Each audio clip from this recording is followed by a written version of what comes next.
പണ്ട് പണ്ട് മഹാബലി എന്നൊരു ധർമ്മിഷ്ഠനായ അസുര രാജാവ് ഉണ്ടായിരുന്നു. സമൃദ്ധിയുടെയും സമാധാനത്തിന്റെയും സുവർണ നാളുകളായിരുന്നു അദ്ദേഹത്തിന്റെ ഭരണം. പ്രജകളുടെ ഈ സന്തോഷത്തിൽ ദേവന്മാർക്കും അസൂയ തോന്നി. മഹാബലിയെ നാടുകടത്താൻ അവർ മഹാവിഷ്ണുവിന്റെ സഹായം തേടി.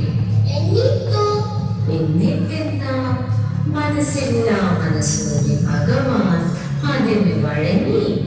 അങ്ങനെ വന്നാൽ മഹാബലി അശ്വമേധയാഗം കഴിഞ്ഞ് മഹാറാണി വിന്ധ്യാവലി മധ്യേ ഇരിക്കവേ ഭഗവാൻ മഹാവിഷ്ണു വാമനരൂപത്തിൽ വന്ന് മഹാരാജാവിനോട് ആവശ്യപ്പെട്ടു. വിഷ്ണുഭക്തനായ രാജാവ് അതിന് സമ്മതിച്ചു. വാമനൻ പെട്ടെന്ന് ആകാശമൊട്ടം വളർന്നു. എന്നിട്ട് ആദ്യത്തെ ചുവടും രണ്ടാമത്തെ ചുവടും കൊണ്ട് ആകാശം വളർന്നെടുത്തു. മൂന്നാമത്തെ ചുവട് എവിടെ വയ്ക്കും എന്ന് ഭഗവാൻ മഹാബലിയോട് ചോദിച്ചു. സത്യസന്ധനായ മഹാബലി സ്വന്തം വാക്ക് പാലിക്കാൻ വേണ്ടി തന്റെ ശിരസ് കുനിച്ചു. മഹാബലിയെ പാതാളത്തിലേക്ക് മഹാവിഷ്ണു ചവിട്ടി താഴ്ത്തു. വിട പറയുന്നതിന് മുമ്പ് രാജാവിന്റെ ആഗ്രഹപ്രകാരം താൻ ജീവതുല്യം സ്നേഹിക്കുന്ന പ്രജകളെ വർഷത്തിൽ ഒരിക്കൽ വന്ന് കാണുന്നതിനുള്ള വരം ഭഗവാൻ കൊടുത്തു. കഥ മനസ്സിലായോ? അങ്ങനെ മാവേലി മന്നനെ ആണ്ടിലൊരിക്കൽ നമ്മൾ കേരളീയർ വരവേൽക്കുന്ന ദിവസമാണ് ഇന്ന് നമ്മുടെ എല്ലാം പൊന്നോണം.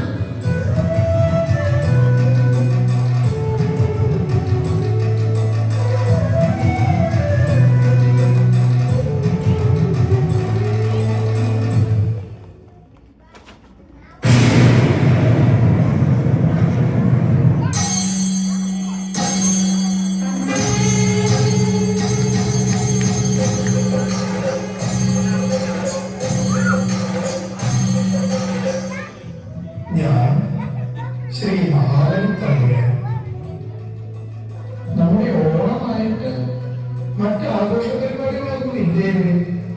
നമുക്കൊന്ന് കണ്ടു രസിക്കാൻ.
ഞാനിതാ മടങ്ങട്ടെ.